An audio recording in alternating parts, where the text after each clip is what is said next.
আমি যে রিক্সা চালায়া আমার সন্তানক এত কষ্ট করে মানুষ করে মেধাবী ছাত্র বানায়া তার চাকরি না হয়, সেও যদি রিক্সা চালায় তাহলে এই শিক্ষার কোনো প্রয়োজন নেই আমাদের দেশে। বঙ্গবন্ধু আমাদের জাতির পিতা, আমরা সবাই তো বঙ্গবন্ধুর সন্তান, তাহলে আমরা সবাই তো মুক্তিযোদ্ধার সন্তান। তাহলে সেই জায়গা থেকে আলাদাভাবে মুক্তিযোদ্ধার সন্তান তো আর কেউ না। সাধারণ শিক্ষার্থীদের একটু সুযোগ দিতে হবে, নইলে পড়াশোনা বন্ধ হবে। এই পড়াশোনার দরকার নেই। আইনের ফাঁকফোকর দেখিয়ে আমাদের সাধারণ শিক্ষার্থীদের কোনো ধরনের হয়রানি করা যাবে না। যত দ্রুত সম্ভব আমাদের এই যৌক্তিক দাবির সমাধান দিয়ে দিতে হবে। দর্শক, রাজধানী ঢাকা সহ সারা দেশেই চলছে কোঠা বাতিলের আন্দোলন। সাধারণ ছাত্রছাত্রীদের এই কোঠা বিরোধী আন্দোলন নিয়ে সাধারণ মানুষের মতামত নিয়ে বাতাবাজারের নিয়মিত আয়োজন জনমতে আপনাদের সঙ্গে রয়েছি আমি এমজে জুয়েল।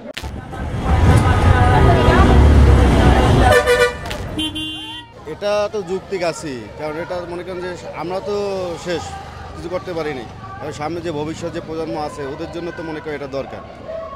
এটা তো মনে করেন যে সাধারণ জনগণ এটা চাইতেছে, আবার ভোগান্তি হইতেছে, যেমন আমরা এখন এখান দিয়ে বেরোইতে পারতেছি না। এখান দিয়ে যে বের হবো সব জায়গায় রাস্তায় তো আটকা, কারণ আমাদের এই 3-4 ঘন্টা এখানে বসা, তো যাত্রী মনে করেন যে লোকজন নাই, যে হাইটে পাতে চলতেছে, যাত্রী পাইতেছি না, এটাও একটা সমস্যা। এখন ছাত্ররা যেহেতু করতেছে এটা তো মেনে নেওয়া উচিত, কারণ এটা তো ভবিষ্যতের জন্য, এটা সবার জন্য ভালো, সামনে প্রজন্মের জন্য ভালো, আমাদের ছেলে মেয়ে আছে তাদের জন্য তো ভালো। আমাদের মন্তব্য হলো যাত্রী যাই থাকুক না কেন আমরা চাই এটা সমাধান, যাতে এরা যে দাবি করছে বা যে রাস্তায় নামছে এদেরকে এই প্রাপ্যটা দেওয়ার দরকার।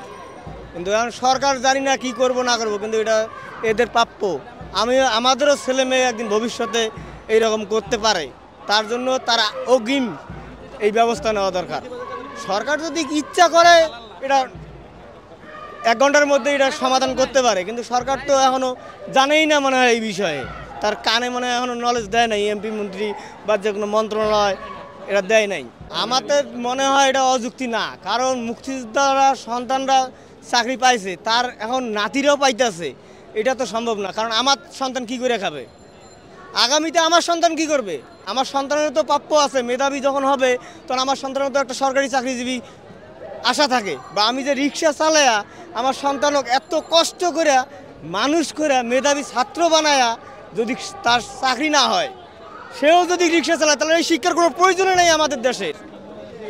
আমাদের দেশে কোনো শিক্ষার প্রয়োজন নাই, যার যেভাবে চলার সেভাবে চলবে, এইভাবে দরকার নেই আমাদের।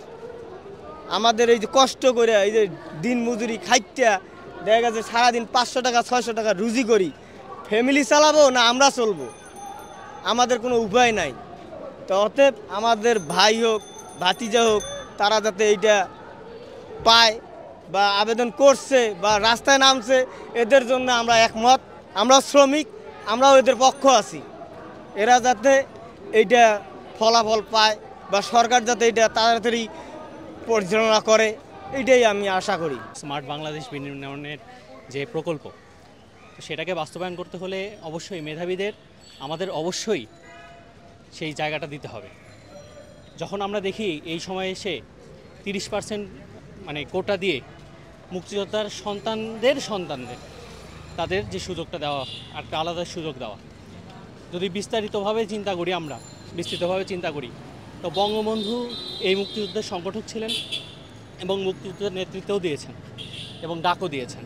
তো বঙ্গবন্ধু আমাদের জাতির পিতা, আমরা সবাই তো বঙ্গবন্ধুর সন্তান, তাহলে আমরা সবাই তো মুক্তিযোদ্ধার সন্তান।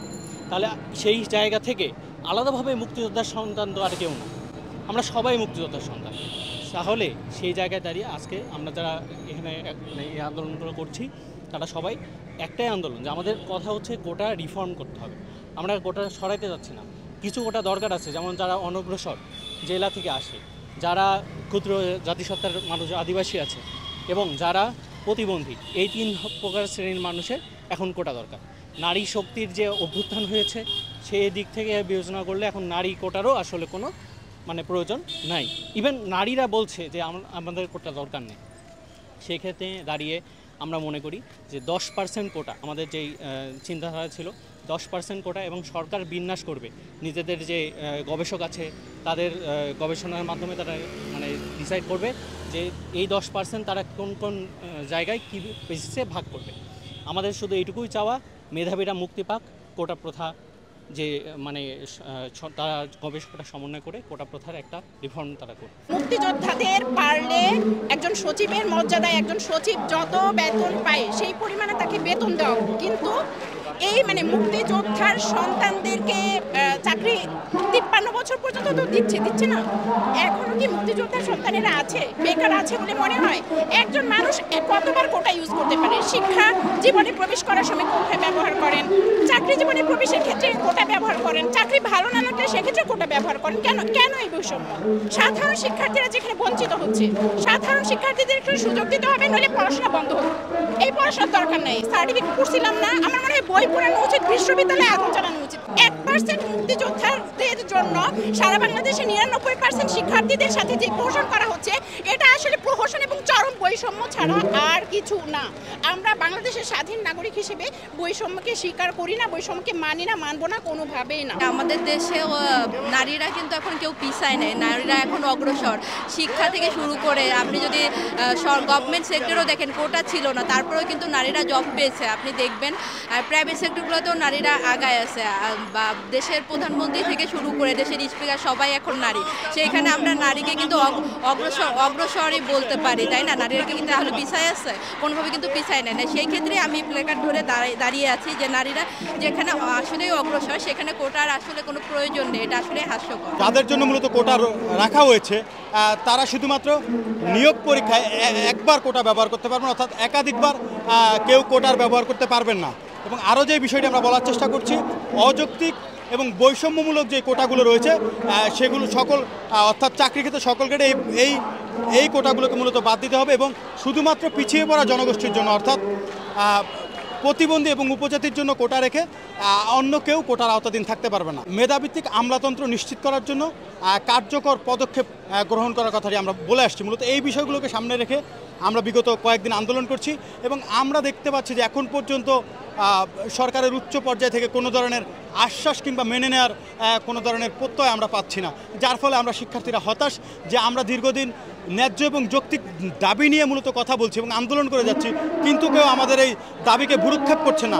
কবে নাগাদ তারা ভ্রুক্ষেপ করবেন সেটি আমরা জানি না, কিন্তু আমরা আমাদের এই শান্তিপূর্ণ আন্দোলনের যে কর্মসূচি সেটি আমরা চলমান রাখবো যতক্ষণ না পর্যন্ত কোনো ধরনের আশ্বাস আমরা পাই কিংবা মেনে নেওয়ার প্রত্যয় আমরা পাই। কিন্তু আমরা আরও একটি বিষয় লক্ষ্য করছি যে আমরা উচ্চ পর্যায় থেকে বারবার বলা হচ্ছে এটি হাইকোর্টের ব্যাপার, অর্থাৎ কোর্ট যেভাবে চায় কিংবা আইন যেভাবে চলে, আসলে আইনের ফাঁকফোকর দেখিয়ে কিংবা আইনের মাধ্যমে দীর্ঘসূত্রিতা তৈরি করে আমাদের সাধারণ শিক্ষার্থীদের কোনো ধরনের হয়রানি করা যাবে না। যত দ্রুত সম্ভব আমাদের এই যৌক্তিক দাবির সমাধান দিয়ে দিতে হবে, অন্যথায় সাধারণ শিক্ষার্থীরা গত কয়েকদিন যেভাবে রাজপথ দখল করে রেখেছে অনির্দিষ্টকালের জন্য সারা বাংলাদেশের সকল সড়ক মহাসড়ক কিন্তু অচল থাকবে। এবং আমরা সাধারণ শিক্ষার্থীরা যেটি বলতে চাই, ইতোমধ্যে ক্লাস পরীক্ষা বর্জন কিন্তু আমরা করেছি। একই সাথে আমরা যদি আমাদের কোনো সদুত্তর আমরা না পাই উচ্চ মহল থেকে, সেক্ষেত্রে আমরা ঘেরাও কর্মসূচির দিকে যেতে বাধ্য হব। স্বরাষ্ট্র মন্ত্রণালয় কিংবা হাইকোর্ট ঘেরাও কর্মসূচি আমরা করব। সেটিতেও যদি কোনো সমাধান না আসে আমরা আমাদের শরীরের শেষ রক্তবিন্দু দিয়ে হলেও অর্থাৎ আমরণ অনশন করে আমরা আমাদের কর্মসূচি অর্থাৎ দাবি আদায় করার জন্য লড়াই করে যাব। মেধার ভিত্তিতেই চাকরিটা হওয়া উচিত বলে আমি মনে করি। সেখানে কোঠাতে যদি চাকরি হয় তাহলে সাধারণ যারা মেধাবী ছাত্র আছে তারা চাকরি থেকে বঞ্চিত হবে বলে আমি এটা মনে করছি এবং যারা আন্দোলন করছেন তারা যৌক্তিক আন্দোলন করছেন বলেই আমার বিশ্বাস।